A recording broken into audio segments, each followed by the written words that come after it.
Hello everyone, this is Dr. Pradeep Kumar, pediatrician, Krupa Children's Clinic, A&D Colony, Nirmal. So ఈ రోజు నేను చెప్తున్న video చాలా important video అన్నమాట. ఎందుకంటే చాలామంది మదర్స్ ఫేస్ చేస్తూ చాలామంది తల్లిదండ్రులు ఒక భ్రమలో ఒక అపోహలో బ్రతుకుతూ మీ పిల్లల ఆరోగ్యాలని పాడు చేసుకుంటున్నారు. ఓకే, సో నా పాయింట్ ఏమిటంటే ఈరోజు నేను మాట్లాడుతున్న టాపిక్ చాలా కామన్ టాపిక్, అందరు తల్లుల నోట్లో వినబడే టాపిక్. ఏమిటంటే సార్ గుర్రు గుర్రు సౌండ్ వస్తుంది. చాలామంది అంటూ ఉంటారు. కొంతమంది సార్ నంజు జమైంది, తెమడ జమైంది, వాడికి నిమ్మ వచ్చింది, ఏదో ఇలాంటి పదాలు వాడుతూ ఉంటారు. ఫైన్. అండ్ కొంతమంది ఏం చేస్తారంటే సార్ మా పాపకి గుర్రు గుర్రు సౌండ్ వస్తే తను నంజు కక్కింది, కక్కంగానే క్లియర్ అయిపోయింది అని అంటూ ఉంటారు. ఆ తర్వాత పాప బాగుంది అంటూ ఉంటారు. అండ్ కొంతమంది సార్ మేమే వేలు పెట్టి కక్కించాం సార్, కక్కినాక పాప క్లియర్ అయిపోయింది, హ్యాపీగా ఉంది అంటారు. అండ్ కొంచెం మంది సార్ చిన్న పాపను తీసుకొచ్చి నా ముందు పెట్టి సార్ నంజు తట్టుకున్నది సార్, ఆ పాపకు అసలు బయటికి రావట్లేదు కాబట్టి పాప చాలా ఇబ్బందులు పడుతుంది అంటూ ఉంటారు. ఈ గుర్రు గుర్రు, ఈ నంజు, ఈ తెమ్మడ, ఈ పదాలు విని విని విని విని విసిగిపోయి నేను వీడియో చేస్తున్నాను. సో ఈరోజు ఈ వీడియోతో ఈ కన్ఫ్యూజన్కి మొత్తం ఫుల్ స్టాప్ పెట్టబోతున్నాను. సో మీరు చాలా జాగ్రత్తగా ఈ వీడియోని అర్థం చేసుకోండి. ఈ వీడియోలో నేను స్లైడ్స్ చూపిస్తాను, 3D యానిమేషన్స్ కూడా నేను చూపిస్తాను మీకు అర్థం అవ్వడానికి. క్లియర్? రైట్. సో ఈ నంజు అంటే ఏమిటి, ఈ తెమడ అంటే ఏమిటి అనేది మీకు ఫస్ట్ క్లియర్గా అర్థం అవ్వాలి అంటే ఫస్ట్ మీరు టర్బినేట్స్ అనే పదాన్ని అర్థం చేసుకోవాలి. ఓకే, సో ఈ టర్బినేట్స్ అంటే ఏమిటి? ఓకే, సో ఈ టర్బినేట్స్ అనేవి మన ముక్కులో ఉండేటటువంటి మాంసపు ముద్దలు. క్లియర్? సో ఈ మాంసపు ముద్దలు ఎలా ఉంటాయి, ఏం పని చేస్తాయి, ఇప్పుడు మనం చూద్దాం. Okay, fine. Hello everyone. So ఈ కాన్సెప్ట్ మీకు అర్థం అవ్వాలి అంటే మాత్రాన నేను ఇప్పుడు మీకు ముక్కు లోపల మొత్తం 3D యానిమేషన్లో చూపిస్తున్నాను. ఒకసారి చూడండి, మీకు అర్థమవుతుంది క్లియర్గా అసలు ఏంది అనేది. సో బేసికలీ మీరు బయట చూస్తుంది అంతా ముక్కు అన్నమాట. సో ఇక్కడ ముక్కు లోపల భాగం నేను చూపిస్తున్నాను. సో ఈ బ్లూ కలర్ ఏరియా ఏదైతే ఉందో ఇదంతా మన నేజల్ క్యావిటీ. సో మనకి జలుబైనప్పుడు ఈ మ్యూకోజ్ అని ఇక్కడ ఉన్నటువంటి ఆ మొత్తం మాంసపు ముద్దలే మనకి చీమిడిని బాగా తయారు చేస్తూ ఉంటాయి. క్లియర్? అయితే మీరు కరెక్ట్గా నేను జూమ్ చేసి చూపిస్తున్నాను చూడండి. సో ఇక్కడ ఈ మీరు చూసిన దగ్గర అటువంటి ఈ 3 చిన్న చిన్న పింక్ కలర్ ముద్దలు ఉన్నాయి కదా. నెంబర్ 1, ఓకే, సో ఇది ఇన్ఫీరియర్ టర్బినేట్, నెంబర్ 2 ఇది middle turbinate, number 3 this superior turbinate. So ఈ 3 టర్బినేట్స్ అనేవి లొందల్లాగా ఉంటాయి. గమనిస్తున్నారా? చిన్న లొందల్లాగా ఉంటాయి. ఓకే, సో ఇప్పుడు నేను చూపిస్తున్నా చూడండి ఆ 3ని. ఈ 3 లొందల్లో మొత్తము చీమిడి జమ అయిపోయి ఉంటుంది. ఓకే, సో మనము పెద్దవాళ్ళం కనుక మనం ఎక్కువ శాతం నిల్చొని లేదా కూర్చొని ఉంటాం కాబట్టి మనకు జలుబైనప్పుడు ఆటోమేటిక్ మనకి చీమిడి అనేది కిందికి గారుతుంది, ముక్కులో నుంచి కిందికి గారుతుంది మనం నిలబడ్డం కాబట్టి. కానీ చంటి పిల్లలు ఈ 12-14 మంత్స్ లోపు ఉన్న పిల్లలు వాళ్ళు పడుకొని ఉంటారు కాబట్టి వాళ్ళకి బయటికి వచ్చే ఆస్కారము లేదు. కాబట్టి ఈ చీమిడి మొత్తం ఏమవుతుందంటే ఈ టర్బినేట్స్ అని ఏవైతే కనబడుతున్నాయో మీరు చూస్తుంటే లొందలు ఇప్పుడు క్లియర్ కనబడుతున్నాయి చూడండి ఒకసారి. ఈ లొందలలో ఈ 3 లొందలలో ఈ చీమిడి మొత్తము జమ అయిపోయి ఉంటుందన్నమాట. ఉన్నప్పుడు వాళ్ళు ఆ జమైన చీమిడికి వ్యతిరేకంగా గట్టిగా శ్వాస తీస్తూ ఉంటారు. క్లియర్? అది తీసినప్పుడు ఆటోమేటిక్ అక్కడ ఉన్నటువంటి ఆ టర్బినేట్స్ అనే ఆ లొందలలో జమైన చీమిడికి ఎప్పుడైతే ఫోర్స్గా వచ్చి గాలి తగులుతుందో అప్పుడు పిల్లలకి గర్గర్ సౌండ్ అక్కడ తయారవుతుంది. ఇది నంబర్ 1. అర్థమవుతుందన్న పాయింట్ మీకు. మీరు జాగ్రత్తగా చూడండి. సో ఈ ముక్కు లోపల ఈ టర్బినేట్స్లోనే ఈ లొందల్లోనే మీకు ఈ పింక్ కలర్ 3 లొందలు ఉన్నాయి కదా. సో అందులోనే మీకు బాగా చీమిడి జమ అయిపోవడం వల్ల వాడు పడుకొని ఉంటాడు. ఇప్పుడు మీరు గమనించండి, నిద్రపోయిన పిల్లాడు వాడికి ఎట్లా ఉంటుందంటే లోపలంతా చీమిడి జమ అయిపోతే వాడికి ఎంత ఇబ్బందిగా ఉంటుంది. సో ఇదే మనకి చిన్నపిల్లల్లో జరుగుతున్నటువంటి నంబర్ 1 ఆ గర్గర్ సౌండ్కి కారణము ముక్కులో నుంచి. ఓకే, నేను ఇప్పుడు రెండో కారణం చెప్తాను మీకు. Okay, fine. చూసారు కదండి. సో ఇప్పుడు ఈ టర్బినేట్స్ అనేవి ఏం చేస్తాయి అంటే మనము గాలి పీల్చినప్పుడు మన గాలిని దుమ్ము ధూళి అవి తడిగా ఉంటాయి కాబట్టి దుమ్ము ధూళిని పట్టుకుంటాయి, క్లీన్ చేస్తుంది. హ్యూమిడిఫికేషన్ అంటే తెమడగా చల్లగా మారుస్తుంది. అండ్ ఇంకాస్త హీట్ కూడా చేస్తుంది. ఎందుకంటే మనం బయట వదిలే గాలి వేడిగా ఉంటుంది కాబట్టి. సో ఇక్కడే ఈ ముక్కులోనే ఆ టర్బినేట్స్ మధ్యలోనే ఆ టర్బినేట్ మాంసం మధ్యలో ఉన్నటువంటి ఆ లొందల్లోనే మన గాలి క్లీన్ అవుతుంది, హ్యూమిడిఫై అవుతుంది అండ్ హీట్ అవుతుంది. క్లియర్? అయితే మీరు కరెక్ట్గా చూస్తే ఈ టర్బినేట్స్కి ఎక్కువ ఈ నేజల్ క్యావిటీ అంటే ఈ ముక్కు లోపల ఆ పార్ట్కి చాలా బ్లడ్ సప్లై ఉంటుంది. క్లియర్? అండ్ అక్కడే దానిపైన ఆల్ఫాక్టరీ ఎపిథెలియం మన వాసనకి సంబంధించినటువంటి ఆల్ఫాక్టరీ నర్వ్ యొక్క ఆ బ్రాంచెస్ అక్కడ మొత్తం ఉంటాయి. ఇప్పుడు నేను ఒక ఫోటో చూపిస్తున్నాను చూడండి. ఫైన్. సో, ఈ ఫోటోలో మీరు కరెక్ట్‌గా చూస్తే ఈ పైన మొత్తం ముద్దకు ముద్ద ఉన్న నరాలు ఏవైతే ఉన్నాయో యెల్లో కలర్‌లో ఇవన్నీ కూడా మన బ్రెయిన్ నుంచి మన వాసనకి సంబంధించినటువంటి బ్రెయిన్ నుంచి వస్తున్నటువంటి నరం అన్నమాట. ఓకే. అది చాలా సెన్సిటివ్ ఉంటుంది. కాబట్టే మీరు ఎక్కడో ఉన్న పెట్రోల్ వాసనని ఇక్కడుండి చూడగలుగుతారు. మీ ఇంట్లో మమ్మీ బిర్యానీ చేసే వాసనని మీరు చక్కగా ఆస్వాదించగలుగుతారు. ఎందుకంటే ఇది చాలా సెన్సిటివ్‌గా ఉంటుంది. కాబట్టి ఎప్పుడైతే మీరు చల్లగాలులకు గాని ఎక్స్‌పోజ్ అవుతారో, ఎప్పుడైతే మీరు ఈ ఈ చల్లటి కూల్ డ్రింక్స్ తాగుతారో, ఈ ఏరియా మొత్తం కూడా ఉత్తేజితం అయిపోయి మీకు జలుబు స్టార్ట్ అవుతుంది. నా పాయింట్ మీకు అర్థమవుతుందా? సో, ఎప్పుడైతే మీకు జలుబొస్తదో నేను చెప్పినట్టుగా ఇందాక వీడియోలో చూపించినట్టుగా అక్కడ మొత్తం స్వెల్లింగ్ వచ్చేసేసి అక్కడ చీమిడి అంటే మరి ఏంటో కాదు. మీరు చాలామంది చీమిడి అంటే ఏదో గారుతుంది కదా అనుకుంటారు. కానీ కాదు. మన ముక్కులో సపోజ్ మీరు బాగా దుమ్ములాడారనుకోండి నెక్స్ట్ డే జలుబు అవుతది. ఎందుకంటే ఆ దుమ్మంతా ఇక్కడ ఎంట్రాప్ అయిపోయి ఉంటుంది కాబట్టి దాన్ని క్లీన్ చేసుకోవడానికి బాడీ చీమిడిని తయారు చేసి వదులుతూ ఉంటుంది. క్లియర్. సో, ఈ టర్బినెట్స్‌లో ఎప్పుడైతే ఈ ముద్దలలో చిక్కుకున్న ఆ చీమిడి ఏదైతే అది అందులో ఇరుక్కపోతూ ఉంటదో దానికి వ్యతిరేకంగా బాబు గాలి పీల్చాలి. నా పాయింట్ మీకు అర్థమవుతుందా? నేను పెద్దవాడిని లేచి నడుస్తాను కాబట్టి నాకు చీమిడి కిందకి గారుతుంది. వాడు చిన్న పిల్లాడు పడుకుంటాడు కాబట్టి వాడికి లోపలికెళ్ళిపోతుంది ఆ చీమిడంతా. ఆ చీమిడి టర్బినెట్స్‌లో ఇరుక్కపోయి అక్కడ మొత్తం చీమిడి నిండిపోయిన దానిలో నుంచి వాడు గాలి పీల్చాలి కాబట్టి ఎప్పుడైతే గాలి ప్లస్ ఈ చీమిడి 2 కలుస్తాదో ఈ ముక్కు లోపల మీకు గర్ అనే సౌండ్ తయారవుతుంది. ఈ గర్గర్ అనే సౌండ్. ఓకే. అయితే మీరు ఇంట్లో ఒక చిన్న వాటర్ పైప్ పట్టుకోండి. ప్రెషర్ ఉన్న వాటర్ పైప్‌ని ఇట్లా ముందట ఒక చిన్న బటన్ బిల్ పెట్టేసి పట్టండి. అది ఎట్లా గర్ గర్ గర్ గర్ అంటూ నీళ్లు జిమ్మిస్తూ ఉంటుంది కదా! So, in the same way ఎప్పుడైతే మీరు గాలి, నీరు 2 ఒకే పైప్‌లో నుంచి ట్రావెల్ అవుతూ ఉంటాయో ఆ టైంలో మీకు పైప్‌లో నుంచి గర్ గర్ గర్ గర్ అనే సౌండ్ తయారవుతుంది. అయితే ఇది లెస్ దాన్ 12 మంత్స్ అంటే ఏ పిల్లలైతే నిలబడలేరో ఓకే. పడుకొని ఉంటారో చంటి పిల్లలు. సో, 12 మంత్స్ 1 ఇయర్ లోపున పిల్లలు వాళ్ళలో ఈ సౌండ్ చాలా ఎక్కువగా వస్తుంది. ఏ మదర్స్ అయితే సార్ బాబు ముక్కులో నుంచి గర్గర్ సౌండ్ వస్తుంది అని చెబుతూ ఉంటారో ఆ మదర్స్ అందరూ కూడా మీరు గమనిస్తే 14 మంత్స్ లోపు మదర్సే ఉంటారు. దాని తర్వాత మదర్స్ ఎవ్వరు కూడా ఆ మాట చెప్పరు. ఎందుకు చెప్పరు అంటే వాడు పడుకొని ఉంటాడు. వాడు నిలబడతాడు కాబట్టి. సో, నిలబడ్డ పిల్లలకి చీమిడి కింద గారాలి. పడుకున్న పిల్లలకి లోపల గారాలి. ఓకే. రైట్.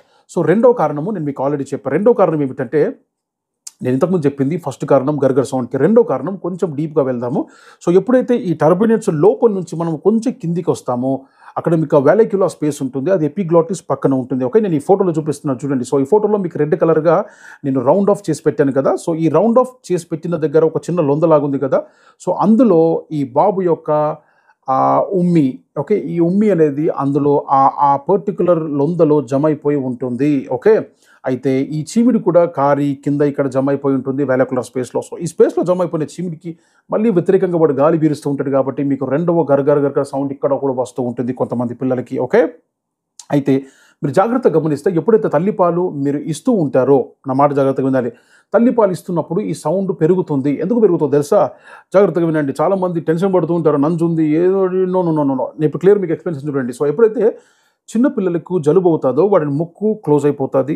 కొంచెం ముక్కు ఓపెన్ ఉంటుంది. అందులో నుంచి వాడు ఫోర్స్‌ఫుల్‌గా గాలి పీలుస్తూ ఉంటాడు.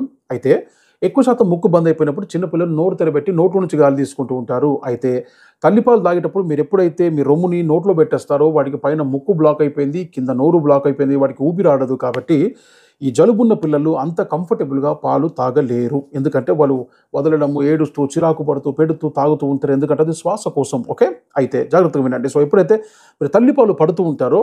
వాడు తల్లిపాలు మింగుతూ ఉంటాడు కదా! మింగుతున్నప్పుడు ఈ పైన టర్బినెట్స్‌లో ఇరుక్కున్నటువంటి ఆ చీమిడి కూడా కొంచెం మింగేస్తూ ఉంటాడు. మింగడం వల్ల అది క్లియర్ అయిపోతది. నంబర్ 1. నంబర్ 2 ఈ గొంతు దగ్గర వెలాక్యులర్ స్పేస్‌లో జమ అయిన ఆ చీమిడి కూడా వాడు మింగేస్తాడు. మింగేసినప్పుడు అది మొత్తం క్లియర్ అయిపోతుంది. కాబట్టి మీరు తల్లిపాలు ఇచ్చిన తర్వాత చూడండి మీకు ఆ గర్గర్ సౌండ్ అనేది తగ్గిపోతుంది. ఓకే. అయితే తల్లిపాలు ఇచ్చిన తర్వాత వెంటనే తగ్గిపోతుంది కదా! మళ్ళీ వాడిని పడుకోబెట్టేస్తారుగా.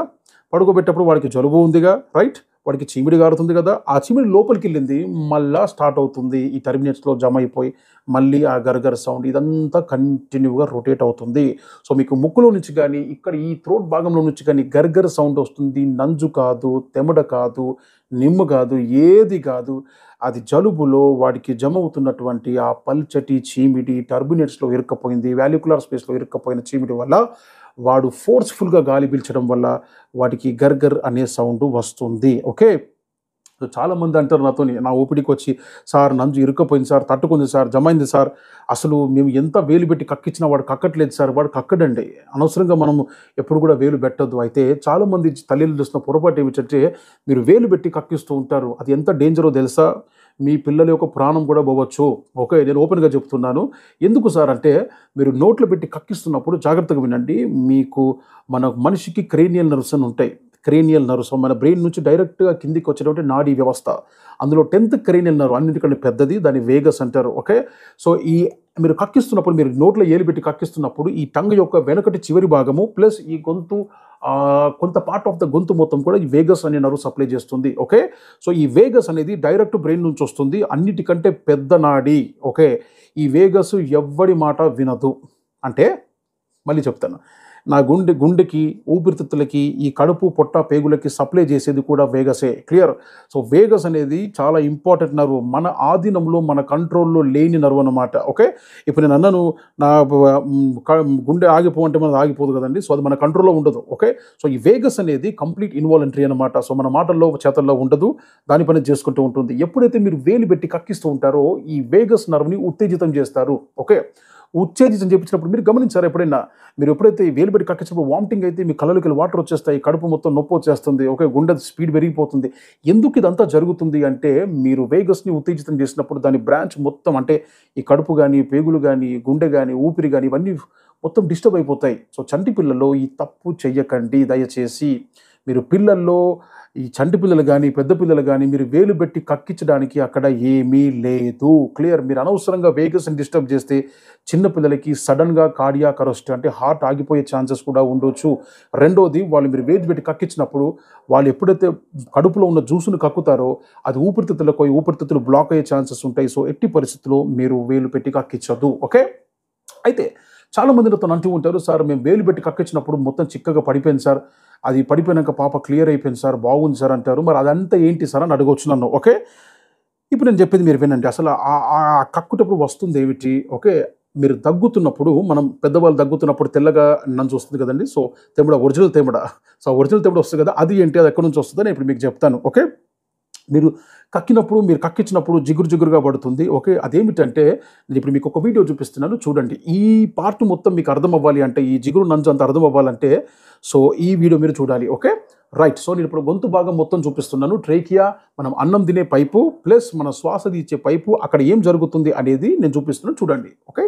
ఇప్పుడు మీకు ఆ నంజు లేదా మీరు కక్కించినప్పుడు వస్తుంది, ఎక్కడికెళ్ళొస్తుంది, అసలు అదంతా ఏంది, ఈ నంజు కాన్సెప్ట్ మీకు అర్థం అవ్వాలి అంటే, మీకు కొంచెం ట్రేకియా గురించి, ఈసోఫాగస్ గురించి, వాటి కనెక్షన్స్, ఎపిగ్లాటిస్ ఇవన్నీ మాకు అర్థం అవ్వాలి. ఓకే. సో, ఇప్పుడు నేను ఫోటోలో చూపిస్తుంది చూడండి. ఇది మన గొంతు భాగం అన్నమాట. లోపల భాగము మన లంగ్స్ ఏవైతే ఉన్నాయో మీకు చక్కగా లంగ్స్ కనబడుతున్నాయి. అండ్ కింద డయాఫ్రమ్ మజిల్ కనబడుతుంది. అండ్ దాని వెనకాల ఇక్కడున్న మన అన్నం పైపు, జీర్ణాశయం యొక్క పైపు, ఈసోఫాగస్ కూడా మనకి కనబడుతుంది. క్లియర్.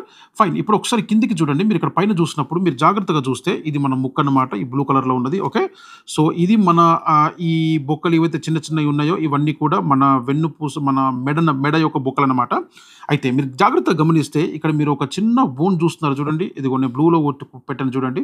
సో, ఇది బేసికల్లీ హయాయిడ్ బోన్ అన్నమాట. హయాయిడ్ బోన్ అంటే ఇది మన గొంతు దగ్గర ఉంటుంది. మీరు ఇక్కడ గొంతు టచ్ చేసి మీకు తగులుతూ ఉంటుంది. ఈ హయాయిడ్ బోన్ అనేది ఎప్పుడైతే మీరు అన్నం మింగుతారో, మింగినప్పుడు ఇది లోపలికి వెళ్ళి బయటికి వస్తుంది. మీరు గమనించండి. ఎప్పుడు మీరు అన్నం మింగినా, వాటర్ తాగినా కూడా ఈ బోన్ కదలకుండా మీరు ఆ పనిని చేయలేరు. ఓకే. రైట్. సో, ఇప్పుడు ఈ బోన్ యొక్క విశిష్టత ఏందో మీకు అర్థమైతే, మీకు అసలు అదంతా ఈ కాన్సెప్ట్, ఈ నంజు కాన్సెప్ట్, ఈ గర్గర్ కాన్సెప్ట్ అనేది మీకు అర్థమవుతుంది. జాగ్రత్తగా వినండి. సో, ఈ హయాయిడ్ బోన్ అనేది మీరు లోపల చూస్తే ఈ పర్టిక్యులర్ పార్ట్‌కి మొత్తం అంటుకొని ఉంటుంది. నేను వీటిని హైడ్ చేస్తాను. లోపల ఒక చిన్నది ఉంటుంది. అది మీకు చూపించాలి. ఫైన్. సో, ఇప్పుడు మీకు కనబడుతుంది చూడండి. ఇదిగో ఈ బ్లూ కలర్‌ది. సో, ఈ బ్లూ కలర్‌ది ఎపిగ్లాటిస్ అంటారు దీన్ని. క్లియర్. సో, ఈ ఎపిగ్లాటిస్ ఏం పని చేస్తుంది అనేది మీకు అర్థమైతే, మీ మొత్తం మీకు శరణ పట్టడం గాని, ఈ నంజు కక్కడం, ఇవి మొత్తం మీకు అర్థమవుతది. జాగ్రత్తగా వినండి. సో, ఈ ఎపిగ్లాటిస్ యొక్క పని ఏంటి అంటే, మీరు కరెక్ట్‌గా చూస్తే ఇది ఒక చిన్న టోపీ లాగుంది కదండీ. ఎగ్జాక్ట్‌లీ. సో, టోపీ లాగుందన్నమాట. సో, ఎప్పుడైతే ఈ హయాయిడ్ బోన్ అనేది లోపలికెళ్తుందో, లోపలికెళ్ళినప్పుడు ఈ ఎపిగ్లాటిస్ అనేది డెఫినిట్‌గా ఇదిగో ఈ శ్వాసకు సంబంధించిన ఈ పైప్ ఉన్నది క్లోజ్ చేస్తుంది. మీకు అర్థమవుతుందా? క్లియర్. ఓకే. సో, ఈ ఎపిగ్లాటిస్ ఎప్పుడైతే మనం హయాయిడ్ బోన్ మనం మింగుతామో, మింగగానే ఈ ఎపిగ్లాటిస్ అనేది ఒక టోపీ లాగా, క్యాప్ లాగా అది మొత్తం ఈ ట్రేకియాని క్లోజ్ చేస్తుంది. క్లోజ్ చేయడం వల్ల ఏమవుతుందంటే, మనం మింగిన వాటర్ గానీ, లేదా అన్నం గానీ అవి మొత్తము కూడా ఈ వెనుకనున్నటువంటి ఈసోఫాగస్ పార్ట్‌లోకి వెళ్ళిపోతాయి. క్లియర్? ఎందుకంటే మనకు శ్వాసనాళాన్ని ఈ ఎపిగ్లాటిస్ క్లోజ్ చేసింది కాబట్టి ఆటోమేటిక్ అక్కడ వెనుక ఉన్నటువంటి ఈసోఫాగస్ పైప్ ఏదైతే ఉందో ఆ పైప్‌లో గుండా మనం తిన్న అన్నం అంతా కూడా నీళ్లు కూడా మొత్తం కూడా మనకి స్టమక్‌లోకి కింద ఉన్నటువంటి స్టమక్‌లోకి వెళ్ళిపోతుందనమాట. ఇదిగోండి ఇక్కడ స్టమక్ ఉంటుందనమాట. సో, ఈ స్టమక్‌లోకి వెళ్ళిపోతుంది. అయితే ఇప్పుడు ఏం జరుగుతుందంటే, మీకు ఎప్పుడైతే ఇన్ఫెక్షన్స్ వస్తాయో, లేదా మీరెప్పుడైతే వాటర్ తాగరో, లేదా మీరెప్పుడైతే రకరకాలటువంటి తీపి పదార్థాలు గానీ, చల్ల పదార్థాలు తింటారో, అప్పుడు ఆటోమేటిక్ ఏమవుతుందంటే, మీ గొంతు ఈ థ్రోట్ భాగం ఇగో ఇదంతా, ఈ థ్రోట్ ఓరోఫారింగ్స్, ఈ లారింగోఫారింగ్స్ మొత్తం కూడా ఆ చల్ల వల్ల, ఇన్ఫెక్షన్ వల్ల ఇది మొత్తం ఇరిటేట్ అవుతుంది. ఈ ఇరిటేషన్ కాస్త, ఈ ప్రాబ్లమ్ కాస్త ఈ కిందికున్న ట్రేకియాలకి స్ప్రెడ్ అయినప్పుడు, అంటే మీరు బ్లూ కలర్‌లో చూస్తున్న ఈ ఊపిరితిత్తుల పైప్ కనెక్షన్ ఉంది గదండీ!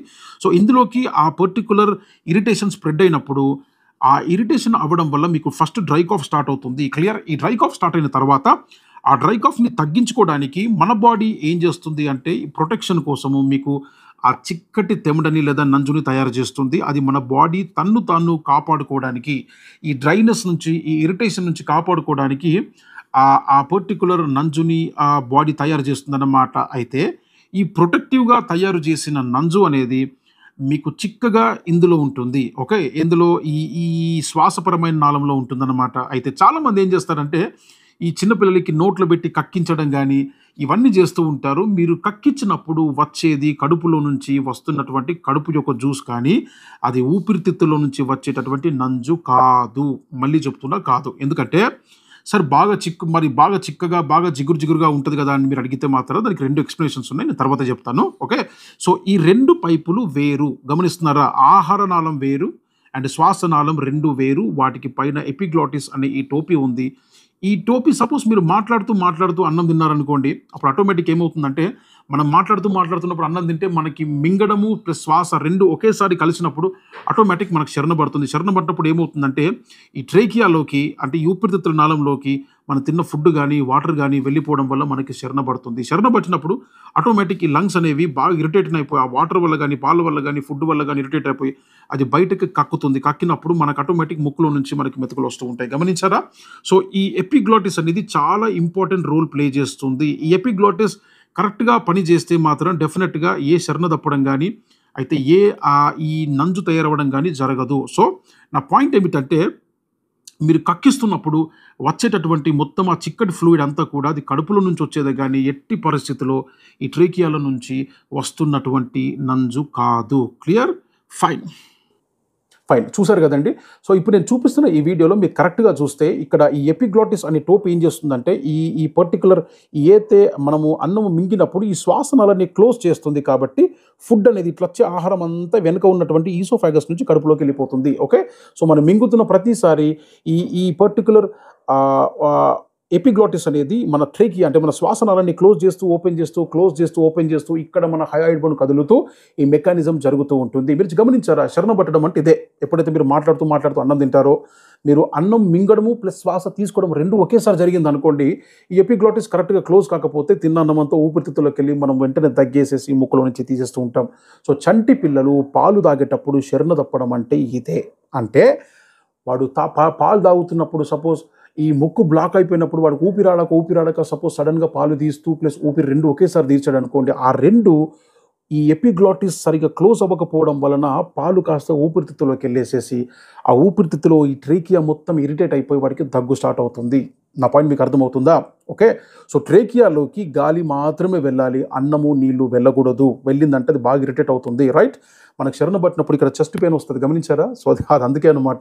రెండవది ఈసోఫాగస్. సో, ఈసోఫాగస్ అంటే మన ఆహార పైపు. ఈ పైపు మనకి నేను ఇందాక వీడియోలో చూపించినట్టుగా వెనక నుంచి వెళ్తుంది. సో, ఆ పైపులోకి గాలి వెళ్ళొచ్చు, అన్నము వెళ్ళొచ్చు. 2 వెళ్ళొచ్చు. No problem. ఓకే. రైట్. అయితే మీకిప్పుడు కరెక్ట్‌గా శరణ పట్టడం అంటే ఏందో మీకు అర్థమైందనుకుంటాను. అయితే ఎప్పుడైతే మనము వాటర్ సరిగ్గా తాగమో, క్లియర్? నేనిప్పుడు నంజు, ఈ తెమడ గురించి చెప్పబోతున్నాను. ఎప్పుడైతే మనం వాటర్ సరిగ్గా తాగమో, లేదా మనకి ఇన్ఫెక్షన్స్ అవుతాయో, మనము చల్లటి పదార్థాలు, ఐస్ క్రీమ్స్ ఇవన్నీ తింటామో, రెండోది మనము తియ్యటి పదార్థాలు తింటామో, నేను వీడియోలో చెప్పినట్టుగా ఈ పార్ట్ మొత్తం ఇరిటేషన్ అవుతుంది. సో, ఇరిటేట్ అయినప్పుడు ఆటోమేటిక్ ఏమవుతుందంటే ఆ ఇరిటేషన్ కాస్త ఇక్కడ నుంచి ట్రేకియాలోకి స్ప్రెడ్ అయిపోయి మన ట్రేకియా మొత్తం ఇరిటేట్ అయిపోయి మనకు దగ్గు స్టార్ట్ అవుతుంది. ఆ ఇరిటేషన్ వల్ల మనకు దగ్గడం అంటే ఏదో కాదు, మళ్ళీ అది ప్రొటెక్టివ్ రిఫ్లెక్సే. ఆ ఇరిటేషన్‌ని బయటకి నూకేద్దామని బాడీ ట్రై చేస్తూ మనం దగ్గుతూ ఉంటాం. ఓకే. సో ఎప్పుడైతే ఇది మొత్తం మనం వాటర్ తాగాక ఇన్ఫెక్షన్స్ వల్ల మొత్తం డ్రై అయ్యి ఇరిటేట్ అవుతదో ఆటోమేటిక్ మన బాడీ అనేది దాన్ని కాపాడుకోవడానికి అక్కడ తెమడని తయారు చేసుకుంటుంది. మళ్ళీ చెప్తున్నా, దగ్గడము ప్రొటెక్షనే, తెమడ తయారు చేయడం కూడా ప్రొటెక్షనే. ఓకే. తెమడ అంటే అది చెడ్డది కాదు. No, no, no, no, no. Okay. So ఆ తెమడని తయారు చేసుకొని దానంతట అది ఆ పైపుని తడుపుకుంటుంది. తడుపుకున్నప్పుడు రిలాక్స్ వస్తదేమో అనుకుంటాము. కానీ యాజ్ యూజువల్‌గా మనం చేసే పెద్ద పొరపాటు ఏమిటంటే మనము వాటర్ తాగము. క్లియర్? సో మనం వాటర్ తాగము. వాటర్ తాగకపోతే ఏమైతుంది అంటే మన బాడీలో మెయిన్‌గా మనం వాటర్ తాగనప్పుడు జరిగేది 2. ఒకటి ఫస్ట్‌ది మన ఉమ్మి అనేది చిక్కగా అయిపోతుంది. ఎందుకంటే నీళ్లు లేక మన డీహైడ్రేషన్‌కి లోనైనప్పుడు మన ఉమ్మి అంతా నోరు ఎండుకపోయి ఉమ్మి చిక్కగా అయిపోతుంది వాటర్ లేక. రెండవది మన ఈ ఈ ఈ దగ్గు వలన ఎక్కడైతే మనకి ఊపిరితిత్తుల పైపులో నంజు తయారైందో ఆ నంజు చిక్కగా అయిపోతుంది వాటర్ లేక. సో ఎప్పుడైతే నంజు చిక్కగా అయిపోతుందో మీరు ఎంత దగ్గినా అది బయటకి రాదు. రాకపోవడం వలన అది డెఫినెట్‌గా ఇంకా ఇరిటేషన్‌కి లోనవుతుంది. ఇంకా మీరు వాటర్ తాగకపోతే ఆ చిక్కటి నంజు అక్కడే ఉండి అది బ్యాక్టీరియాస్‌ని ఆహ్వానిస్తుంది. దానివల్ల మీకు న్యూమోనియా తయారవుతుంది. నా పాయింట్ మీకు అర్థమవుతుందా? సో ఎప్పుడైతే మీకు దగ్గు స్టార్ట్ అయిందో, ఓకే, మీకు దగ్గు స్టార్ట్ అయిందో మీరు మీ పిల్లలకి బాగా వాటర్ ఇవ్వండి. మీరు వాటర్ ఇవ్వకపోతే ఆ చిక్కటి నంజు బయటకి రాదు. బాడీ ఆ నంజుని లిక్విఫై చేసుకోదు. చేసుకోకపోవడం వల్ల నంజు అక్కడే ఉంటుంది. అది అక్కడే ఎండిపోయి అది బ్యాక్టీరియాస్‌ని తీసుకొచ్చి న్యూమోనియాకి కారణమవుతుంది. నా పాయింట్ మీకు అర్థమవుతుందా? అయితే ఎవరైతే పిల్లలు బాగా వాటర్ తాగుతారో వాళ్ళని బాడీ ఆటోమేటిక్ రిపేర్ చేసుకుంటుంది. నా పాయింట్ మీకు అర్థమవుతుందా? నేను ఒక మంచి మాట చెప్తాను. మీ బాడీ ఎట్లా డిజైన్ చేయబడింది అంటే దానంతట అదే రిపేర్ చేసుకునేటట్టుగా డిజైన్ చేయబడింది దేవుని వల్ల. ఓకే. బట్ మనం ఏంటంటే మనం ఆ వాటర్ సరిగ్గా తాగము. ఓకే. దానివల్ల మీకు ఆ చిక్కటి నంజు అక్కడే ఉండి ప్రాబ్లమ్‌ని క్రియేట్ చేస్తుంది. ఓకే. అయితే పల్చగా ఉన్నవాళ్ళు బయటికి కక్కేస్తారు. నా పాయింట్ మీకు అర్థమవుతుందా? మీరెప్పుడైతే ఈ పర్టిక్యులర్‌గా మీరు పెద్దవాళ్ళు అండ్ మోర్ దెన్ 5 ఇయర్స్ కంటే ఎక్కువ ఉన్న వాళ్ళు దగ్గుతారో, ఆ దగ్గినప్పుడు వచ్చేది ఏదైతే ఉందో అది ఎట్ ఊపిరితిత్తులో నుంచి వస్తుంది. ఆ తెల్లగా తెమడ గక్కుతాం కదా! అది ఊపిరితిత్తులో నుంచి వచ్చేది. ఓకే. అయితే ఎవరు గక్కుతారు? ఓకే. క్వెషన్ ఎవరు గక్కుతారు? ఓకే. రైట్. నా పాయింట్ మీరు వినండి. చంటి పిల్లల్లో అంటే 5 ఇయర్స్ కంటే తక్కువున్న పిల్లల్లో, ఈవెన్ చంటి పిల్లలు అంటే 1 ఇయర్ కంటే లోపల ఉన్న పిల్లల్లో ఉండే బ్రీతింగ్ పేరు డయాఫ్రమాటిక్ బ్రీతింగ్ లేదా దీన్నే అబ్డోమినల్ బ్రీతింగ్ అంటాము. దాని అర్థం ఏమిటంటే చిన్న పిల్లలది, పెద్దవాళ్ళ పిల్లలది వేరే వేరే ఉంటుంది. బ్రీతింగ్ ప్యాటర్న్స్ చాలా ఉంటాయి. సో అందులో నేను 2 మాత్రమే మాట్లాడతాను. 5 సంవత్సరాల కంటే లోపున్న పిల్లల్లో డయాఫ్రమాటిక్ బ్రీతింగ్ ఉంటుంది. ఓకే. అండ్ 5 ఇయర్స్ దాటిన పిల్లల్లో థొరాకో అబ్డోమినల్ బ్రీతింగ్ ఉంటుంది. ఈ 2 ఏంటి అనేది ఇప్పుడు వీడియో చూడండి మీకు అర్థమవుతుంది. ఓకే. చాలామంది అంటూ ఉంటారు, చిన్న పిల్లాడు నంజు కక్కిచ్చాము, నంజు వచ్చేసింది అని అంటూ ఉంటారు. బట్ జాగ్రత్తగా వినండి. చిన్న పిల్లలు లేదా చంటి పిల్లలు అప్ టు 5 ఇయర్స్ వరకి నంజు కక్కలేరు. అంటే ఊపిరితిత్తులో ఉన్నటువంటి ఆ తెమడని వాళ్ళు తీయలేరు, కక్కలేరు. ఎందుకు అంటున్నానంటే ఈ మాట మీరు జాగ్రత్తగా చూస్తే ఇక్కడ కింద ఒక పెద్ద కండరం కనబడుతుంది కదా! సో ఈ కండరం పైన మన యొక్క ఊపిరితిత్తులు కూర్చొని ఉన్నాయి. క్లియర్? సో దీన్ని డయాఫ్రమ్ అంటారు. ఈ మజిల్ చాలా పెద్దది. ఇది చాలా పెద్దది డయాఫ్రమ్ అన్నమాట. అయితే చిన్న పిల్లల్లో మనకి డయాఫ్రమాటిక్ బ్రీతింగ్ ఉంటుంది. అంటే వాళ్ళకి ఎక్కువ శాతం శ్వాసకి పని చేస్తున్నటువంటి కండరం వచ్చేసేసి ఈ డయాఫ్రామే. అయితే ఈ డయాఫ్రామ్ ఒక్కసారి పట్టుమని కొట్టినప్పుడు వాళ్ళకి ఇంత పైనుంచి, ఈ పైనుంచి ఉన్న ఊపిరితిత్తులో నుంచి మీకు తెమడ గాని, నంజు గాని బయటికి రాదు. ఎందుకంటే ఆ మజిల్ కింద ఉంది కాబట్టి. సో దానికి అంత పవర్ ఆ పైన ఉన్నటువంటి తెమడని బయటికి తీసేంత పవర్ అనేది మీకు ఉండదు. సో 5 ఇయర్స్ వరకి ఎక్కువ శాతం చిన్న పిల్లల్లో ఉండేది డయాఫ్రమాటిక్ బ్రీతింగ్ లేదా అబ్డోమినల్ బ్రీతింగ్ అంటాం. కాబట్టి ఈ 5 ఇయర్స్ లోపున్న పిల్లలు నంజు తీసే అవకాశము లేదు. వాళ్ళు దగ్గినప్పుడు మీరు ఏలుబెట్టి కక్కిస్తున్నప్పుడు వస్తుందది. అది కడుపులో నుంచి పసరు లేదా గ్యాస్ట్రిక్ జ్యూస్ గాని, అది లంగ్స్‌లో ఉన్నటువంటి తెమడ గాని, నంజు గాని కాదు. క్లియర్? అయితే మనకు 5 ఇయర్స్ దాటిన పిల్లల్లో ఆటోమేటిక్ మనకి థొరాకో అబ్డామినల్ బ్రీతింగ్ స్టార్ట్ అవుతుంది. థొరాకో అబ్డామినల్ బ్రీతింగ్ అంటే మీరిప్పుడు చూస్తున్నారు కదండీ! సో ఈ లోపల బ్లూ కలర్ కనబడుతున్నాయి కదా! అది లంగ్స్ అన్నమాట. అయితే థొరాకో అబ్డామినల్ బ్రీతింగ్ అనేది 5 ఇయర్స్ దాటిన పిల్లలకి స్టార్ట్ అవుతుంది. అంటే అర్థం ఏమిటంటే ఈ కింద ఉన్నటువంటి డయాఫ్రమ్ నేను ఇందాక చెప్పినట్టుగా ఈ కింద ఉన్న డయాఫ్రమ్ పనిచేస్తుంది. ప్లస్ సైడ్‌లో ఉన్నటువంటి ఇదిగో ఈ పక్కట ఎముకలు ఉన్నాయి కదండీ! చిన్నవి బ్లూ కలర్ నేను పెట్టినది పెద్దగా. సో ఈటిని ఇంటర్ కోస్టల్ మజిల్స్ అంటారు. సో ఈ ఇంటర్ కోస్టల్ మజిల్స్ ఈ ఛాతీకి గుండ్రంగా రౌండ్‌గా ఉంటుందన్నమాట. ఓకే. సో లంగ్స్‌కి గుండ్రంగా, రౌండ్‌గా లెఫ్ట్ సైడ్, రైట్ సైడ్ మొత్తం ఉంటుంది. ఇప్పుడు ఏమవుతుందంటే 5 ఇయర్స్ తర్వాత చిన్న పిల్లలకి థొరాకో అబ్డామినల్ బ్రీతింగ్ అంటే ఈ డయాఫ్రామ్ మజిల్ పనిచేస్తుంది. శ్వాసకి ప్లస్ ఈ థొరాసిక్ మజిల్స్ అన్నీ కూడా పనిచేయడం వల్ల లంగ్స్‌కి మనం దగ్గినప్పుడు 5 ఇయర్స్ దాటి పిల్లలు దగ్గినప్పుడు వాళ్ళు ఈక్వల్ ప్రెషర్‌ని అప్లై చేయగలుగుతారు. అలాంటప్పుడు లంగ్స్ చుట్టుపక్కన ఉన్న దాంట్లో నుంచి ఒకటేసారి హై ప్రెషర్ జనరేట్ అయ్యి పిల్లలు తెమడని తీసే అవకాశాలుంటాయి. నా పాయింట్ మీకు అర్థమవుతుందా? సో, చాలా వరకి ఏలు పెట్టి కక్కించడము ఇవన్నీ చేస్తూ ఉంటారు. సో, అందులో ఏ లాజిక్ లేదన్నమాట. సో, ఇంటర్‌కోస్టల్ మజిల్స్ అనేవి మనకి 5 ఇయర్స్ తర్వాత చిన్న పిల్లల్లో పనితనం స్టార్ట్ అవుతుంది కాబట్టి వీళ్ళది థొరాకో అబ్డామినల్ బ్రీతింగ్ అంటాము. వేరస్ చంటి పిల్లలది అంటే ఈ చిన్న పిల్లలది గాని, చంటి పిల్లలు 5 ఇయర్స్ లోపు ఉన్న వాళ్ళకి ఎక్కువ శాతం డయాఫ్రామాటిక్ బ్రీతింగ్ ఉంటుంది. సో, వాళ్ళు తెమడ కక్కే అంత పవరు, తీసే అంత పవర్ గాని ఈ డయాఫ్రామ్ మజిల్‌కి ఉండదు. నా పాయింట్ మీకు అర్థమవుతుందా? సో, 5 ఇయర్స్ దాటిన పిల్లలకి ఈ 2 కండరాలు పనిచేయడం వలన వాళ్ళు ఈజీగా తెమడని దగ్గినప్పుడు కక్కేయగలుగుతూ ఉంటారు. ఓకే. ఫైన్. చూసారు గదండీ! సో, ఈ వీడియోలో మీరెప్పుడైతే చూసినప్పుడు కరెక్ట్‌గా మీకు ముందున్న దాంట్లో ఆ కింద ఒకటే మజిల్ పనిచేయడం వలన వాడికి చంటోడికి ఏమైతుందంటే చిన్నపిల్లలకి ఏమవుతుందంటే ఆ ఒక్క మజిల్ కొట్టడం వల్ల ఆ పైలో నుంచి మొత్తం వాడు తెమడని దగ్గలేకపోతాడు, క్లియర్ చేసుకోలేకపోతాడు. ఈ చిన్న పిల్లలు ఎవరైతే ఉంటారో అంటే మనకు 5 ఇయర్స్ కంటే దాటిన పిల్లలకి రౌండ్‌గా intercostal muscles plus diaphragm 2 pressure exert చేస్తాయి కాబట్టి ఆటోమేటిక్ వాడికి బయటికి కక్కే ఛాన్సెస్ ఎక్కువగా ఉంటాయి. ఓకే. అయితే దగ్గు బాగున్నప్పుడు మీకు తెమడ ఉంది అని తెలిసినప్పుడు వాటర్ తాగండి. ఓకే. సార్ మేము కక్కిచ్చినాం కదా సార్, మాకు బయట కక్కింది అదేమిటి? డౌట్ రావచ్చు కదా! సో, మీరు ఎప్పుడైతే వేలు పెట్టి కక్కిస్తారో మీకు కడుపులో ఉన్న జ్యూస్ బయటికొస్తుంది. అది చాలా చిక్కగా ఉంటుంది. ఓకే. ఇంకొంతమంది పెద్దవాళ్ళు ఏం చేస్తారంటే ఏలు పెట్టి తీస్తారు. ఆ ఏలు పెట్టి తీసేది ఏంటో తెలుసా? అది ఉమ్ము. ఓకే.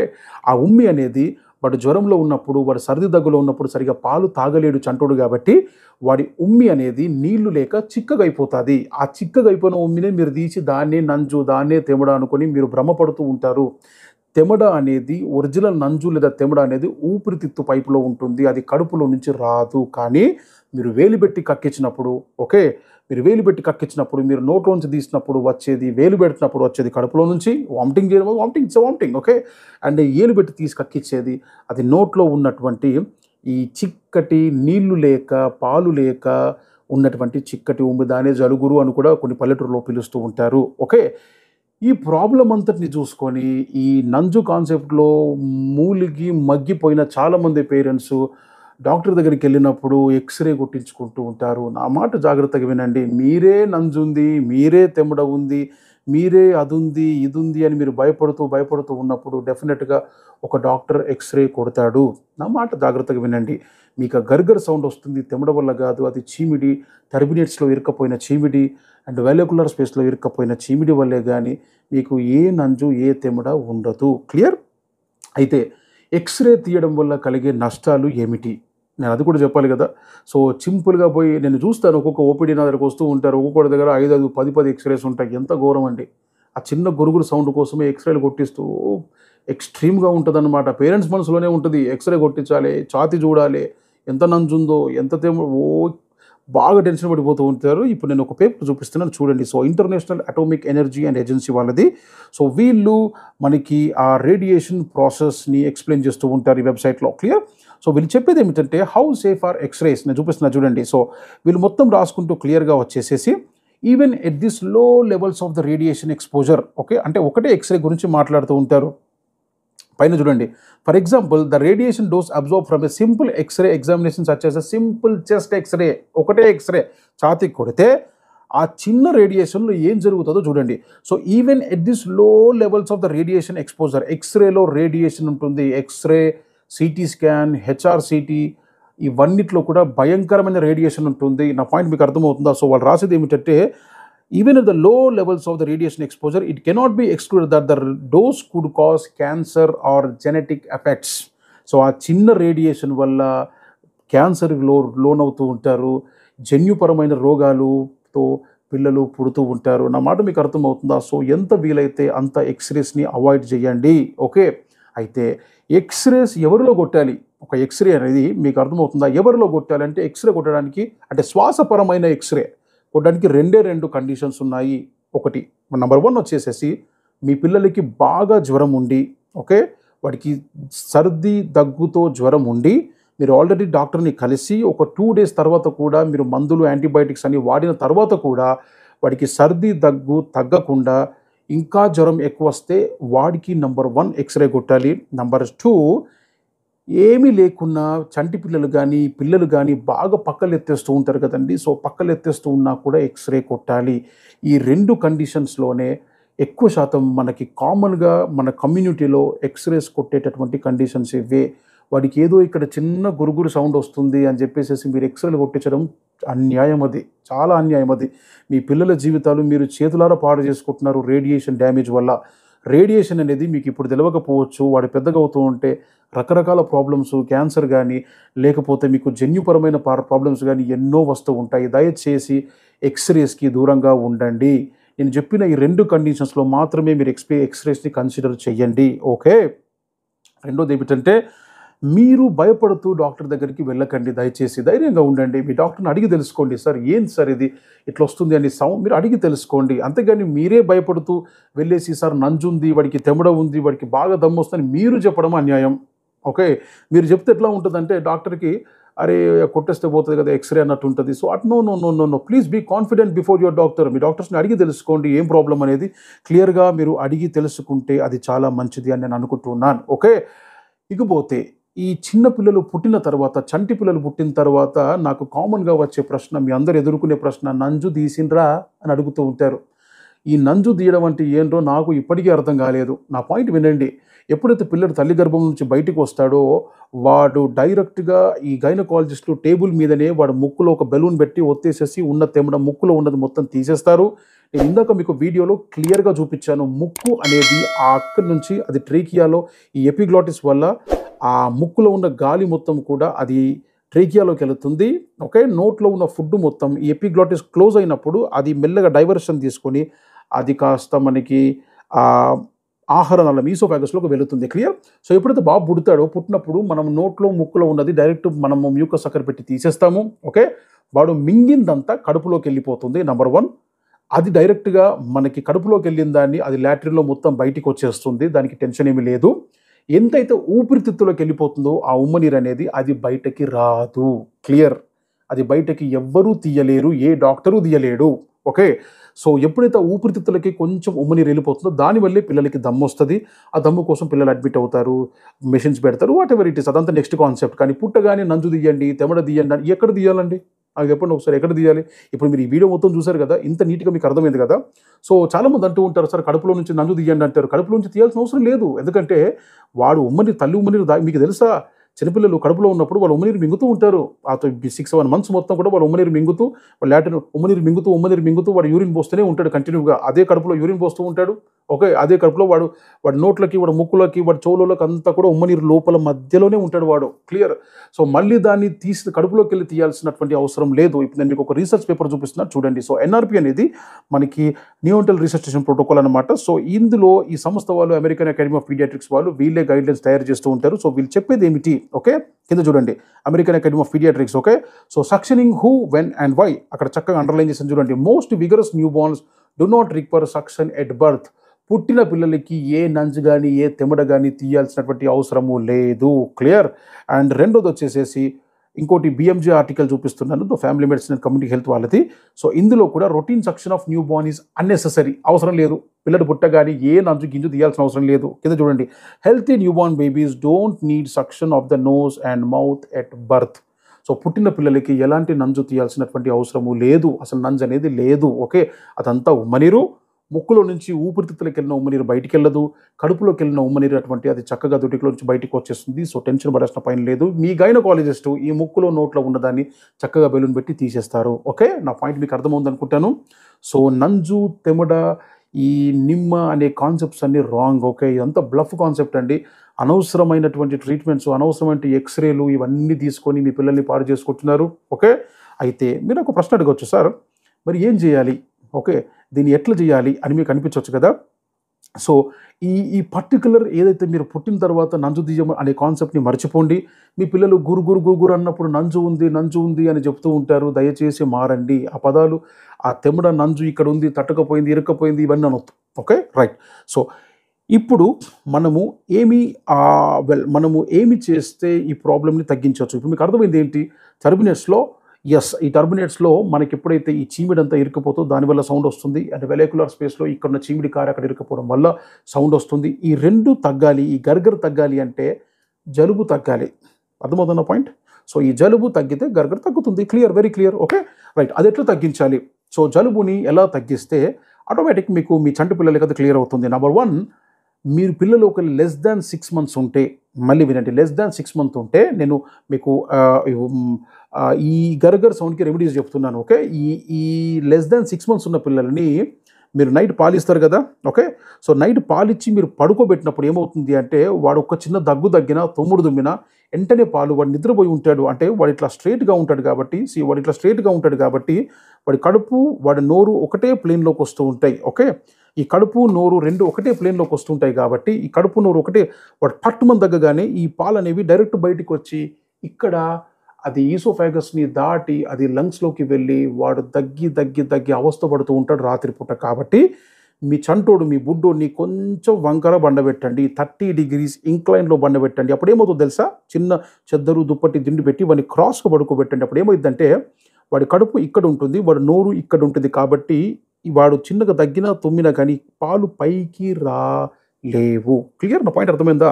సో అలాంటప్పుడు ఏమైందంటే వాడికి చక్కగా నిద్రపడుతుంది, వాడికి ఏ ప్రాబ్లం ఉండదు. క్లియర్. 1. నంబర్ 2, మీ పిల్లాడు ఒకవేళ వాడు 6 మంత్స్ దాటిన పిల్లాడు ఉగ్గు తినిపిస్తున్నారు అంటే వీలైతే నైట్ టైము ఉగ్గే తినిపియండి. అంటే కొంచెం పాలు పట్టి కొంచెం సాలిడ్ ఫుడ్ పెట్టడానికి ట్రై చేయండి. మీరు ఎంత సాలిడ్ ఫుడ్ పెడితే ఆ సాలిడ్ ఫుడ్ అనేది నిద్రలో వెనుకకి రాదు, ఎందుకంటే గట్టిగా ఉంటుంది కాబట్టి కడుపులో కూర్చుంటుంది. ఓకే, మెత్తటి ఫుడ్ అనేది మనకు వాటర్ లాగా లేదా పాలలాగా ఉంటే అది ఈజీగా పారుతుంది అనమాట. సో బ్యాక్ వచ్చేసేసి వాడికి ఇబ్బంది పడుతుంది. సో కొంచెం బెడ్ని ఇట్లా క్రాస్గా 30 degrees ఇంక్లైన్ చేయండి. నంబర్ 2, మీరు ఫ్యాన్స్ ఇంట్లో బంద్ చేయండి. మీ చంటి పిల్లడు ఉన్న రూమ్లో ఫ్యాన్లు పెట్టవద్దు. ఓకే, ఫ్యాన్లు పెడితే సార్ పెట్టకపోతే 12 సార్ వాడు అని అంటే మీరు ఫ్యాన్ వేసి ఒక 3 నెంబర్ దాటకుండా వాడి ముఖం మీద తల్లిది చున్నీ కానీ ఏదైనా సన్నటి క్లాత్ ఒక 2 జమాలు వేసి వాడు ముక్కు మీద కప్పండి, ముక్కులో గాలిపోతాం. ఎప్పుడైతే ముక్కులోకి చల్లటి గాలిపోతుందో ఆటోమేటిక్ మీకు టర్మినేట్స్ అని వాప్ వచ్చేసేసి అక్కడ మొత్తం మళ్ళీ మీకు బ్లాక్ వచ్చేసేసి ఆ చీమిడాన్లో తట్టుకుపోయి గరగర్ సౌండ్ వస్తూ ఉంటుంది. రైట్. 2వది, బైక్ మీద పిల్లల్ని బయటికి తీసుకెళ్ళకండి. ఇది వర్షాకాలం కాబట్టి చాలామంది పిల్లలకి అలవాటు ఏముంటుందంటే ఈవినింగ్ టైంలో డాడీ బైక్ వేసేసి బైక్ వెళ్తూ ఉంటారు. ఆ బైక్ వెళ్ళినప్పుడు చల్లటి గాలిని ముక్కులో పోయి మొత్తం బ్లాక్ అయిపోతుంది. అండ్ 4వది వచ్చేసేసి మీ చంటి పిల్లలకి ఇంట్లో ఒక 200 watts బల్బ్, మీ రూమ్ పెద్దగా ఉంటే అటొకటి ఇటొకటి 2 200 400 వాట్ పెట్టండి.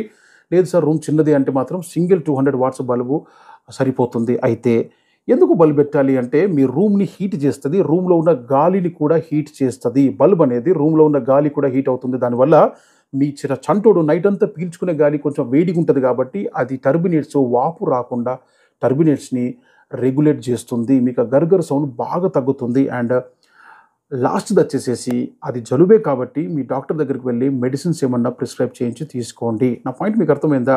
సో మీరు వాడిని ఎంత వెచ్చగించుకుంటే అంత తొందర ఆ గర్గర్ సౌండ్ ఈ బ్లాక్ అనేది క్లియర్ అయిపోతుంది.